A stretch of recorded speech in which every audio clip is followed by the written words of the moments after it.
DY 1, 2, 3, 4, 5, 6. Whenever you're ready. All right.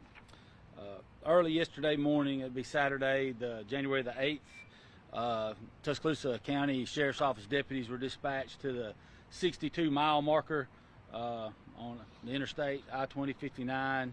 It's near the Foster's community, near the Foster's exit, on a suspicious call. That was closely followed up by a call of a driver reporting that they believe that they may have struck someone in the roadway. That driver was completely cooperative, stayed on scene, and is not involved in this investigation other than that. Deputies arrived down there on scene along with ALEA troopers to begin an investigation into whether or not this was an accident of a passerby or a pedestrian being struck. They found evidence there on scene that led them to believe that being struck by that vehicle may not have been the cause of that person's death. The Violent Crimes Unit was called out immediately at that time to come down and assume that investigation. Very shortly thereafter, around 6:55 a.m., another call came in from a passerby on Frog Ridge Road. Now, that is also in the Foster's community and is probably 4 to 5 miles from the first location. This person reported that there was a subject laying on the side of the road. So it was initially dispatched as a welfare check, but deputies and medics soon arrived on scene and determined that this subject was also deceased, and evidence on that scene led to the belief that they had been the victim of a shooting or assault. Obviously, the Violent Crimes Unit was, we called out the entire unit last night or yesterday morning and assumed investigations into this. Initially, we didn't know if they were related, but of course, the investigation, we presumed that both of those were homicides and that they were possibly related. We worked all throughout the day and all throughout last night, and we were able to identify both of the victims. After identifying the victims, we learned that one of the victims' vehicles matched a description of a vehicle seen in the area, and we were able to develop evidence that that vehicle was the victim's vehicle and had left the area. That vehicle, we put a bulletin out for it, and it was soon we discovered that it had been located by law enforcement in Lowndes County, Alabama, near the Hayneville area. We sent teams down to Lowndes County, and they worked all night alongside Lowndes County Sheriff's Office, Haynesville Police Department, the Montgomery County Sheriff's Office, particularly their homicide unit, the Fort Deposit Police Department sent some personnel, and the Alabama Department of Corrections got involved at one point. And I just want to take this opportunity to thank all those agencies for their cooperation, their help, and their professionalism, because they were of invaluable assistance to us last night. Conducting that investigation down there, that vehicle was obviously found to have been the vehicle that was missing from up here. It contained evidence that showed that these homicides had occurred. The investigation down there led us to 2 subjects. They were eventually located. Once they were located, after investigation, interview, and their transport back up here to Tuscaloosa, they have this time been charged each with 1 count of capital murder. There may be other charges that will follow as the investigation continues. Both the victims and these suspects were both from the Lowndes County, Montgomery County area, and we're still in investigation as to what they were doing, but obviously the interstate is a main artery of traffic. The victims were identified as Justin Michael Whitfield and Destin Richard Holly. They were both 23 years of age, and the suspects were identified as Keandre McCall and a Mance McCall Jr.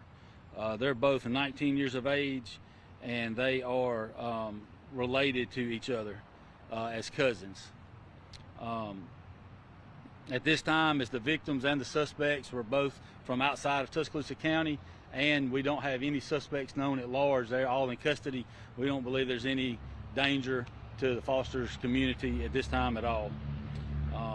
I would like to take the opportunity to praise the hard work of the investigators In addition to investigators, we have clerical personnel, crime analysts that do cyber and computer type work for us. We have crime scene technicians, and all of these personnel work throughout the night and the day with no sleep, and their work was, unbelievable. And the identification of these victims and the quick arrest of these dangerous suspects is due to all of their hard work and professionalism. And I just want to take the opportunity to praise them and to say how proud I am to be a part of this unit. So, what was the connection that got them here to Tuscaloosa County? If the victims and the suspects are from almost an hour and a half? That's still actually currently under investigation.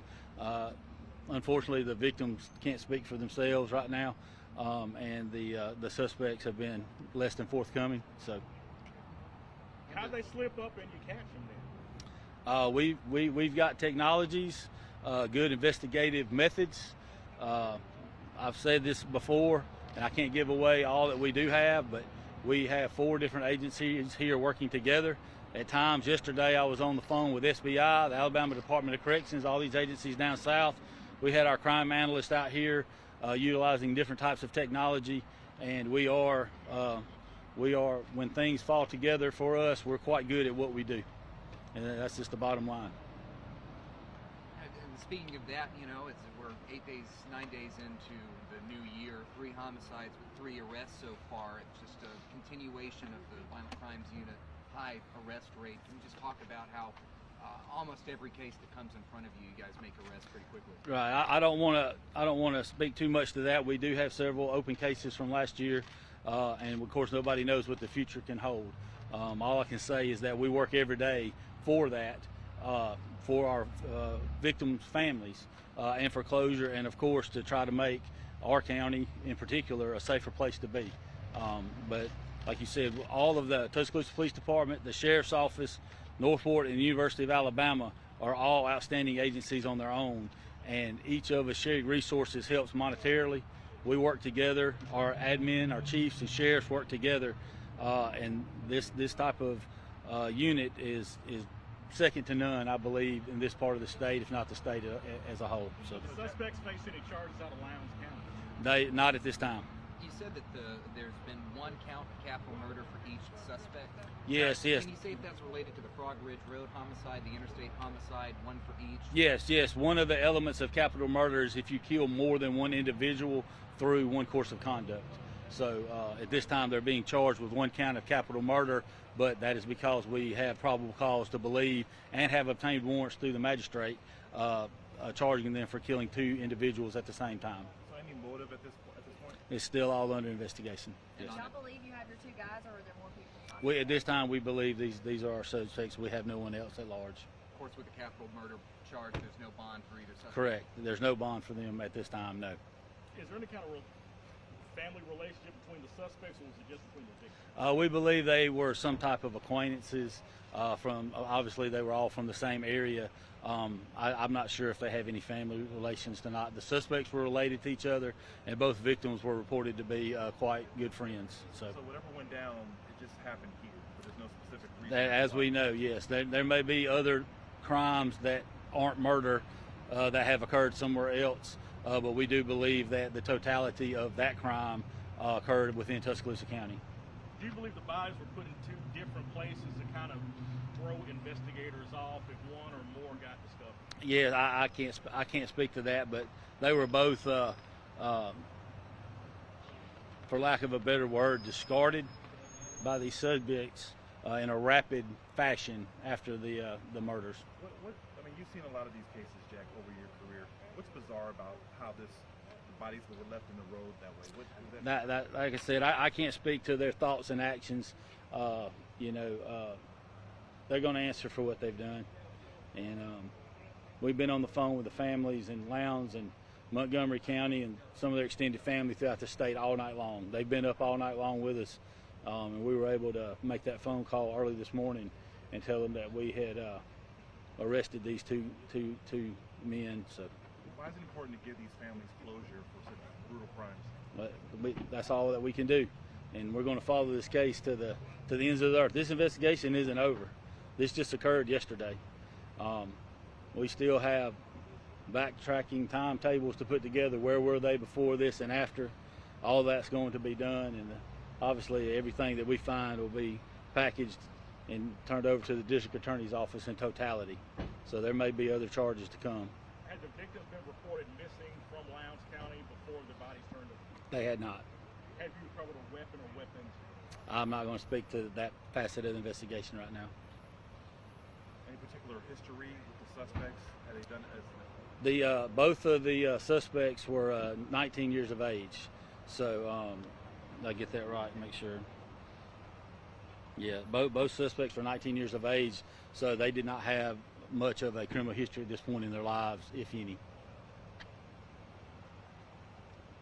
Jack, we would like coming up. Yes, I will. I planned on it. So, all right.